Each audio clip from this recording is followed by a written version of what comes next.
petang kerana dapat bersama pada hari ini dan saya ucapkan terima kasih kerana meluangkan masa untuk bersama bagi sesi Connecting Dots Learning pada hari ini dan juga kepada semua yang sedang giat bersedia untuk balik ke sekolah dengan tugas anda untuk tahun sesi 2023 dan 2024.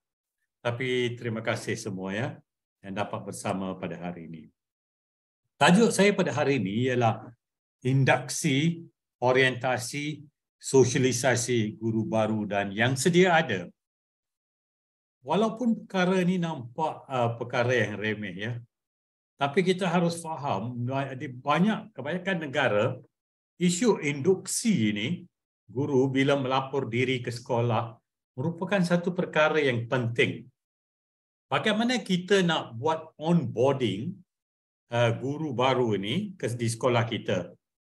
Maupun guru tu guru baru lepasan IPG atau universiti, ataupun guru yang berpindah masuk daripada sekolah lain, ataupun pihak kepimpinan yang masuk ke sekolah kita, baru masuk, umpamanya pengetua baru ke, penolong kanan baru, GKMP baru, semuanya perlukan satu jenis induksi ke sekolah baru mereka itu. Kerana kalau kita buat perkara yang betul pada peringkat permulaan, maka perkara itu akan membuat sesuatu yang lebih selesa, lebih teratur, lebih berstruktur, lebih merupakan friendly, school friendly approach kepada guru baru kita. So, 3 istilah ini saya nak tuan-tuan dan puan-puan yang ada bersama pada hari ini, nanti saya akan terangkan tentang induksi, orientasi dan sosialisasi ini. So, kita ada peringkat induksi sekolah, kalau yang terbaiklah, yang ideal. Induksi sekolah yang berlaku kemungkinan di banyak sekolah hari ini, di mana kalau menengah, Form 1 melaporkan diri, sekali dengan ada yang jemput ibu bapa sekali. So, itu adalah induksi ke sekolah. Untuk memastikan, kalau kita nak buat induksi untuk staff, induksi untuk ibu bapa, induksi kadang-kadang kita ada kontraktor-kontraktor yang terlibat dengan sekolah kita, atau pelawat, umpamanya daripada JPWP dan sebagainya, atau sukarelawan. Ada sekolah di mana sukarela terlibat dalam aktiviti. So, you boleh jemput dan buat induksi sekolah ini agar mereka diperkenalkan semula. Mungkin refresher, mereka pernah hadir tahun lepas, tapi kali ini refresher kalau ada perkara-perkara yang terbaru yang ingin dikongsikan. Khususnya tentang keselamatan, tentang prosedur dan polisi. Ini adalah perkara-perkara baru yang boleh dikongsikan. Of course, cabaran kita yang utama ialah untuk mendapatkan kehadiran ibu bapa. Dalam mesyuarat PIBG, satu daripada cabaran pihak sekolah adalah untuk mendapatkan kehadiran pihak ibu bapa. Ada sekolah kadang-kala dibuat lucky draw, ya, hadiah-hadiah istimewa untuk menarik minat ibu bapa untuk datang ke sekolah. Tapi sebenarnya ia juga menjadi satu kewajipan. Seboleh-bolehnya ibu atau bapa. Kalau kedua-duanya boleh hadir, lebih baik. Atau ada cara lain yang terbaik, kita buat 2 cara, satu bersemuka, satu lagi online. Asalkan kita boleh dapat penglibatan ibu bapa. So, itu induksi sekolah. Next, yang paling penting saya rasa ialah induksi guru baru dan sedia ada, guru yang sedia ada. Sekarang dengan ada beberapa keliling baru yang baru keluar setelah Yang Berhormat Menteri mengumumkan beberapa perkara yang akan dilihat semula, hasil daripada itu telah dikeluarkan beberapa perkeliling. So inilah peluang terbaik untuk kongsikan kandungan-kandungan pekeliling-pekeliling yang baru, polisi-polisi yang baru, prosedur-prosedur yang baru. Dalam latihan guru, kita memang mengutamakan onboarding guru baru, new teachers. Dan pada masa yang sama, existing teachers dapat refresher training. Apa maksud refresher training? Yang terbaru, yang terkini, yang memberi satu nafas baru, yang memberi satu motivasi yang baru setelah 4 minggu bercuti. Tentang bukan saja tugas mereka, tapi apa yang terbaru, apa yang nak diperkenalkan, apa yang perlu dilihat semula, revisit, dan apakah tentang PDP, classroom teams dan sebagainya. Kajian menunjukkan ya, induksi yang efektif akan membantu guru baru. Bagaimana nak bersedia untuk menjalankan tugas dalam bilik darjah dan menyesuaikan diri dengan budaya sekolah tersebut. Setiap sekolah ada budayanya. Saya bertugas di sekolah harian pada tahun 83. Saya ditukarkan ke Maktab Tentera Diraja. Dan saya dapati daripada sekolah harian, bila saya tukar ke Maktab Tentera Diraja, walaupun masih lagi ada tingkatan 1 hingga tingkatan 5, tapi budayanya berbeza. Pertama sekali, murid akan sentiasa salute walaupun guru. Jumpa di koridor, so kita kena biasakan diri dengan budaya itu. Dan murid bila berdiri depan guru, tak ada berdiri, akan berdiri tegak. Itu budaya mereka.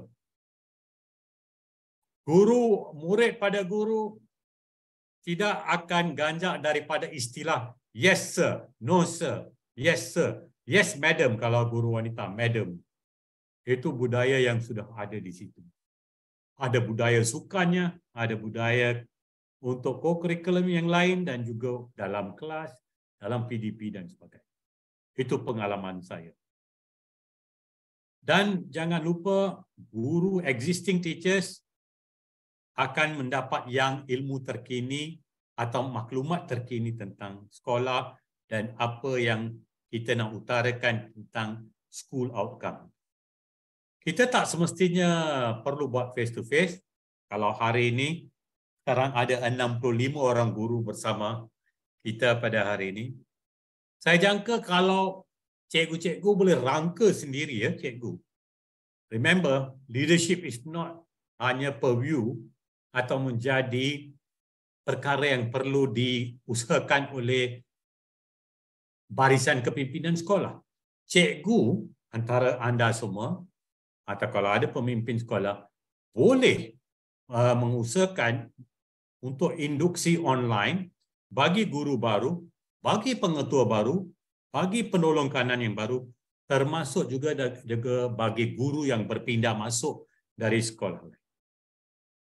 Kita akan buat induction program for your school. Dia khusus mengikut budaya.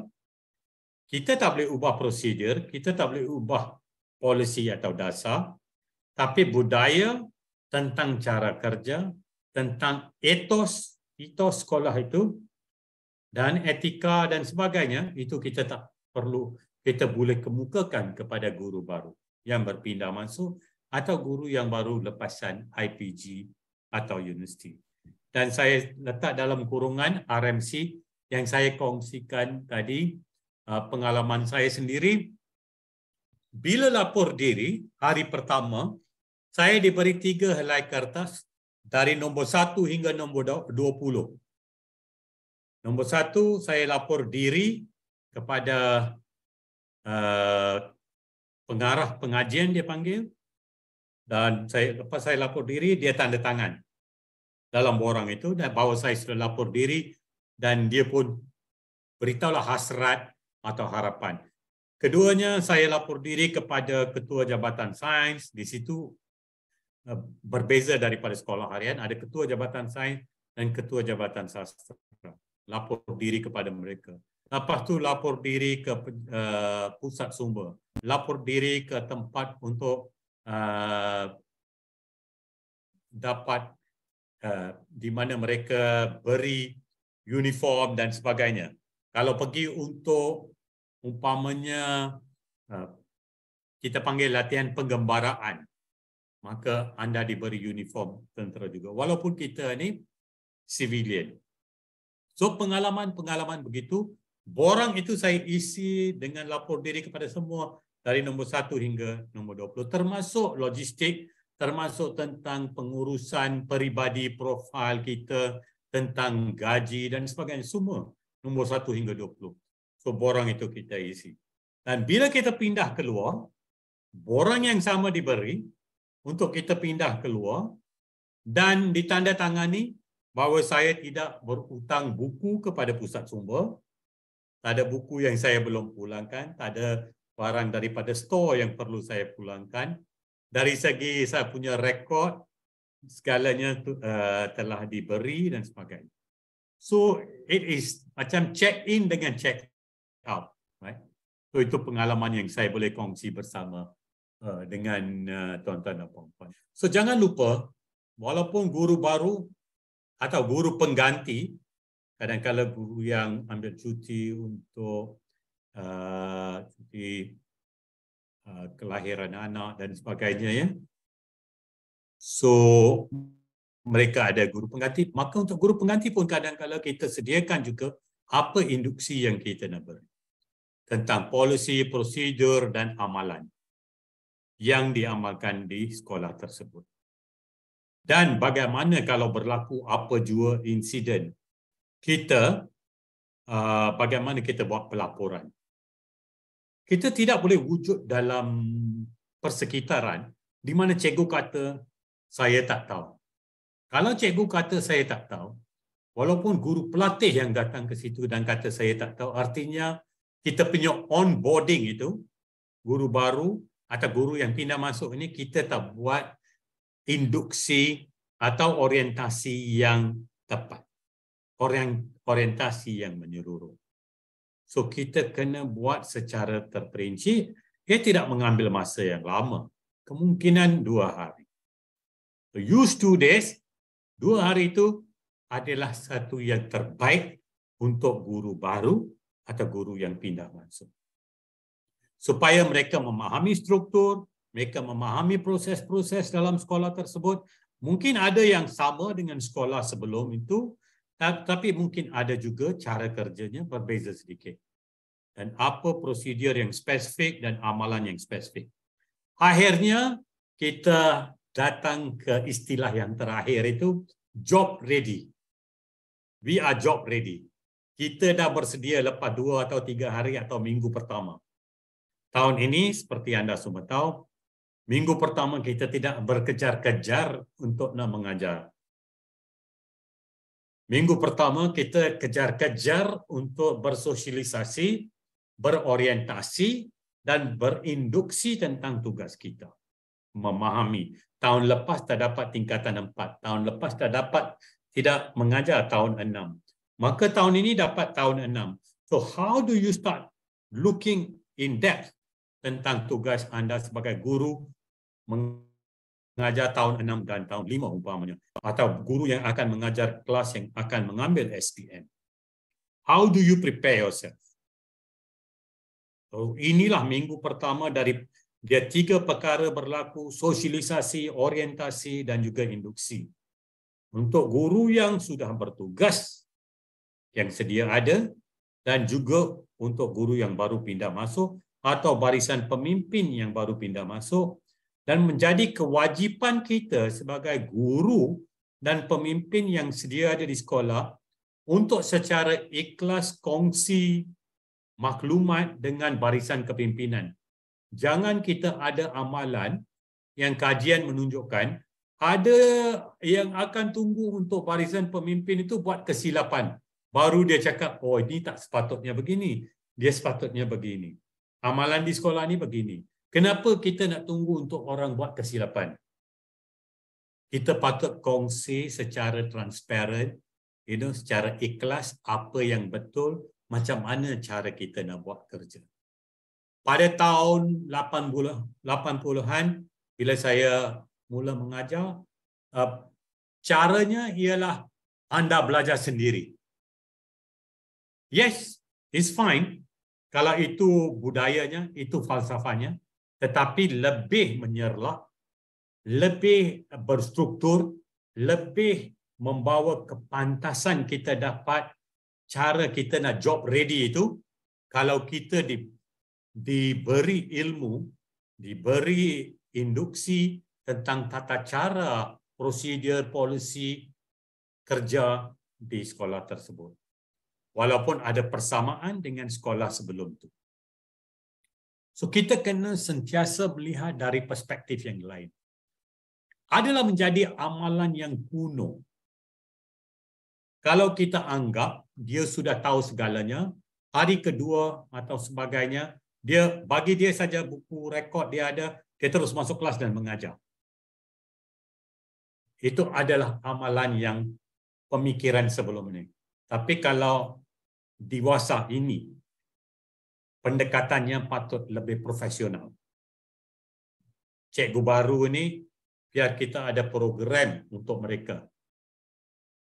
Sehari, 2 hari dan sebagainya. Saya semasa bertugas di IAB, tugas saya Ketua Jabatan Pembangunan Profesional dan juga pengantarbangsaan. Bila datang pensyarah baru, 3 bulan pertama hanya jadi pengikut, jadi sebagai pensyarah novice, masuk kelas pensyarah lain, duduk di belakang, jadi pengurus bersama dengan pensyarah lain. 3 bulan belajar budaya kerja. Apa amalan yang terbaik? Lepas 3 bulan, you are job ready. Masuk ke kelas, bagaimana anda nak mengendalikan sesi latihan. Training is different from teaching. Bila kita melatih, kita kena ambil kira pengalaman pelanggan kita. Kalau kita melatih pengetua, jangan kita anggap dia ni orang baru. Dia sudah ada pengalaman yang banyak. Maka kita terpaksa gunakan pengalaman mereka dalam latihan yang kita kendalikan. Mengajar atau mengendalikan sesi bagi orang dewasa, kita sentiasa menggunakan andragogi. Kalau kita dengan kanak-kanak, kita gunakan pedagogi. So, dua ini mempunyai mazhab yang berbeza. So, mazhab kita, pendekatan yang kita gunakan harus memahami pelanggan. So, untuk induksi ini pun, kita harus tahu ini guru baru. Apakah pendekatan? Kita bukan saja mau telling mindset, kita juga nak listening mindset. Supaya kita tahu daripada pelanggan kita sejauh mana mereka tentang ilmu PDP, pengurusan kelas dan sebagainya. Jadi perkara dua hal. So kita nak jadikan guru baru atau guru yang berpindah masuk atau guru yang sedia ada di sekolah itu job ready untuk penggal baru. So hari ini saya akan kemukakan soalan kepada tuan-tuan dan puan-puan. Are you job ready for 2023-24? Tuan-tuan dan puan-puan boleh jawab. Kalau nak jawab dalam chat pun boleh. Soalan saya, are you job ready for 2023-2024? So yes, bagus. Itu kehebatan. We are all ready. Right? Dan ambil tugas itu, kita buat secara ikhlas dan kita beri sumbangan ke pendidikan negara kita. Murid-murid kita ada yang menyerlah, ada di tengah, ada di bawah. Remember, mereka semua murid kita. Kalau kita kena habiskan sejam lepas sekolah untuk membimbing murid kita, please do it. Buat. Kerana anak murid ini, anak murid kita ni adalah duta kita. They are our ambassadors. Tak kira dia datang daripada warna apa. They are our children. Kita beri cikgu, tugas kita adalah daripada martabat yang terpuji. Sebab itu kita jadi cikgu. Martabat yang terpuji. Maka kita beri yang terbaik. So, specific to your school, specific to the classroom, this year you are teaching Form 5, mesti ada cikgu yang boleh kongsikan kalau anda tak pernah mengajar, beri latar belakang sedikit tentang perkara tentang pelajar-pelajar kita yang masuk ke Form 5 atau ke tahun 6 dan sebagainya. So, induksi yang school spesifik ini mesti melibatkan kelas yang akan diajar, bincang secara kolaboratif. Jangan segan ya cikgu. Zaman nak segan di antara satu sama lain sudah tertinggal. If we are still very shy among each of us, kelas Cikgu Kasim saya tak boleh masuk bila dia mengajar, then kita akan ketinggalan. Kita kena adakan budaya kita masuk secara ikhlas, secara profesional. So we help each other. Bina collegiality, kejelikan kerja profesional itu. Dan khusus untuk sekolah anda sendiri. Hari ini kalau anda lapor diri, anda sudah mungkin dapat buku pengurusan, ada panggil buku panduan tahunan dan sebagainya. So untuk guru baru, tolong beri mereka soft landing. Right?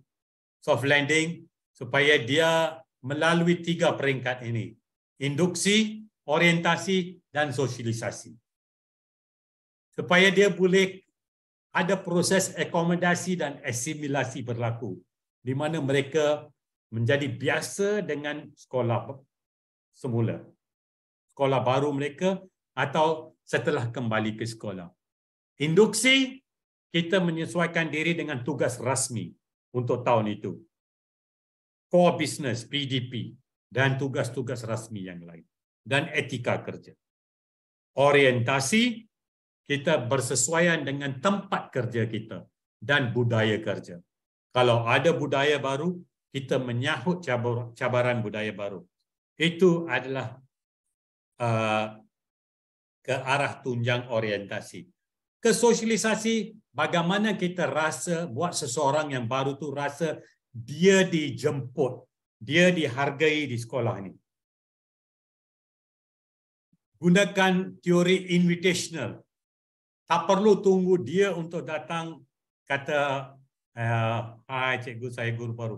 Kita sendiri, kalau di maktab tentera, daripada meja atau colonel akan datang, dia nampak muka baru, dia datang kepada, hi, hello, I am Colonel Kasim. Dia sendiri akan perkenalkan diri. Dalam tentera itu budaya. You come up and introduce yourself. So, bila kita ada cikgu-cikgu baru ni, kita ke depan dan memperkenalkan diri. Cikgu, saya in charge untuk kelab guru, saya pengerusi. Cikgu nanti akan jadi ahli dan kita harap kita akan bekerjasama. So you invite people, right, di tempat kerja dan kita ambillah gambaran makro. Jangan kita bebankan guru baru atau yang pindah masuk dengan banyak tugas.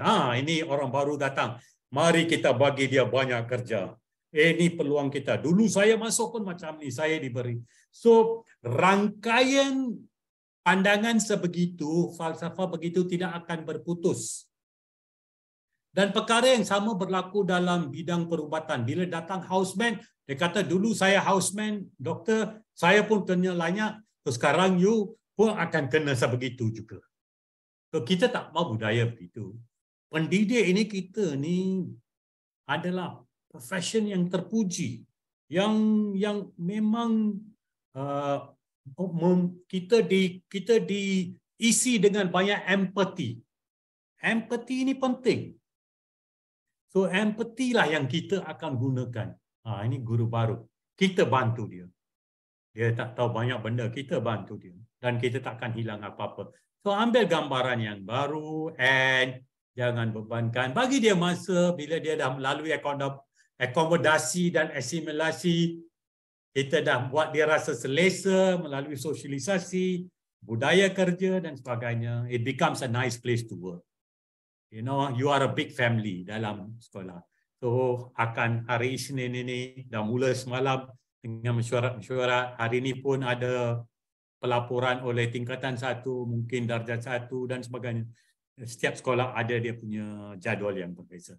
So tuan-tuan dan puan-puan, itu saja daripada saya. Kita masuk ke slide yang terakhir. Jangan lupa pengalaman itu kita tidak boleh beli daripada 7-Eleven atau Speed 99. Pengalaman itu adalah pengalaman yang kita sendiri cari. Tetapi kalau kita tak boleh beri seorang pengalaman, kita boleh kongsi pengalaman.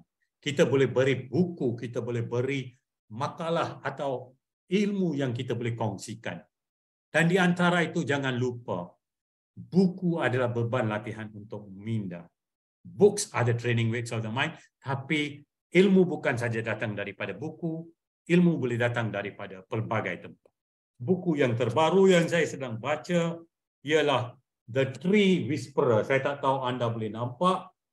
Dan ini adalah pengasas kumpulan IOI. Anda selalu pergi ke IOI Mall, dia pengasas.